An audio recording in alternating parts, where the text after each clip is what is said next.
So you want to get started in clinical research, but you're not sure where to get started. Well, you've come to the right place. You clicked on the right video.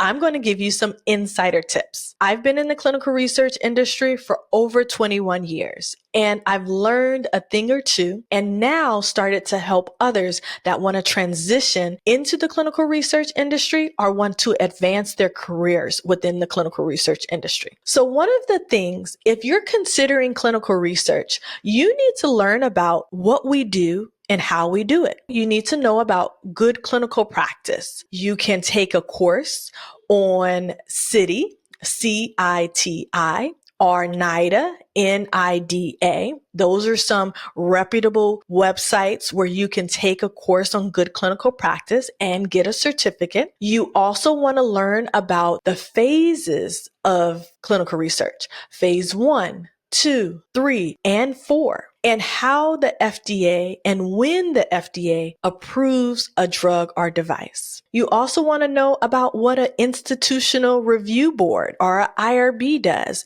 and how it helps protect the patients and the participants in the studies. You also want to know about the acronyms. We have hundreds of them, but there is about 50 that are the most commonly used. Adverse event, or AE, SAE, which is serious adverse event, financial disclosure form, or FDF, ICF, informed consent form, the 1572, which is a FDA form. There's tons of acronyms that you also want to familiarize yourself with. Now, these are some of the basics. Even if you see entry-level roles, please do this research and education in the background, because this is what's going to set you apart from employers. When they're looking at candidates, they're going to see, I know this is an entry-level role, but which candidate knows the most about clinical research? Because they're looking for potential candidates who already has a knowledge base about clinical research,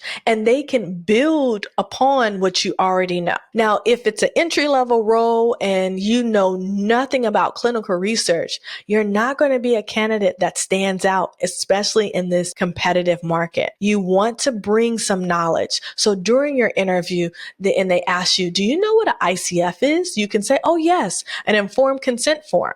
Do you know about good clinical practice? Yes, GCP, I do know about that. You also need to know that in clinical research, we don't use whiteout. That's a big no-no. And so if you don't research and learn about our industry, you could make a grave mistake by using whiteout early in your career and covering up the data that has to be corrected. Instead, you need to use the ALCOA principles if you have an error that needs to be corrected. So you need to know about ALCOA.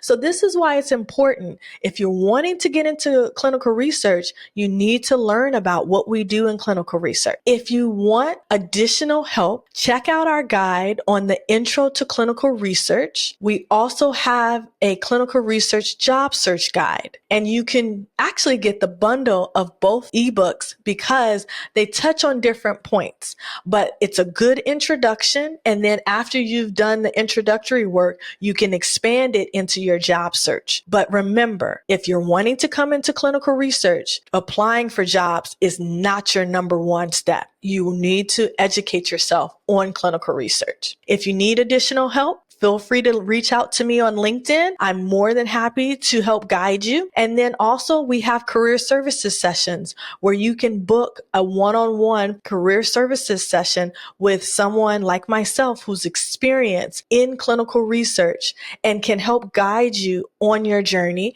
and maybe even suggest roles that you can consider based on your background. All right. See you soon.